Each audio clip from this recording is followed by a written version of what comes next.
দর্শক, কুমিল্লায় কচুলতি, শসা ও ধনেপাতার বাম্পার ফলন হলেও বাজারে ন্যায্য মূল্য পাচ্ছেন না কৃষকেরা। এ বিষয়ে বিস্তারিত জানাতে আমাদের সাথে যুক্ত হচ্ছেন সহকর্মী HM মহিউদ্দিন। মহিউদ্দিন, কৃষকেরা কেন ন্যায্য দাম পাচ্ছে না, এর কারণ কি?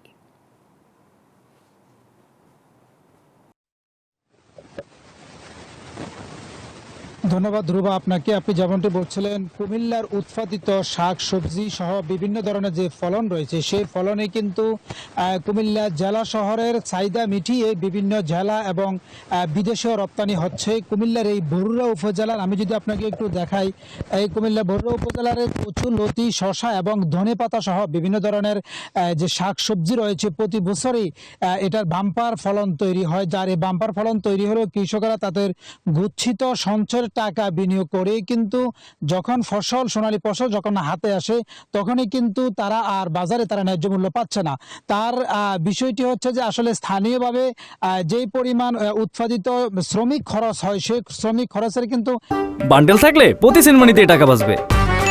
বিকাশ সেনমানি বান্ডেল কিনে জিতুন প্রতি লেনদেনে।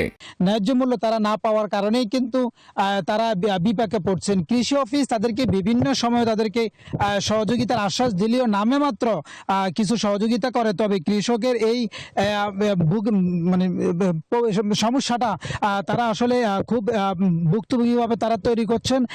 প্রান্তিক কৃষকেরা এটা নিয়ে খুব হতাশা রয়েছেন। আমি একজন কৃষকের সাথে একটু কথা বলবো যে আসলে কি ধরনের তারা সমস্যায় থাকেন। আমরা সমস্যা থাকি, আমাদের মনে করেন যে পরিমাণ ফসল উৎপাদিত হচ্ছে আমরা তার ন্যায্য মূল্য পাচ্ছি না।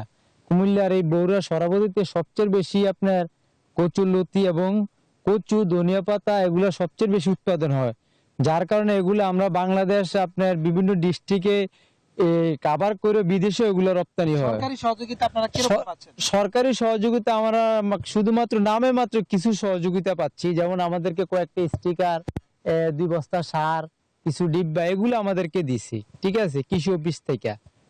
এগুলো আমরা পাইছি, আর চেয়ে বেশি কোনো কিছু আমরা পাই নাই। যা পাইছি তাই আপনাদেরকে বলছি। আমরা চাই বিশেষ করে এই সার ওষুধের দাম।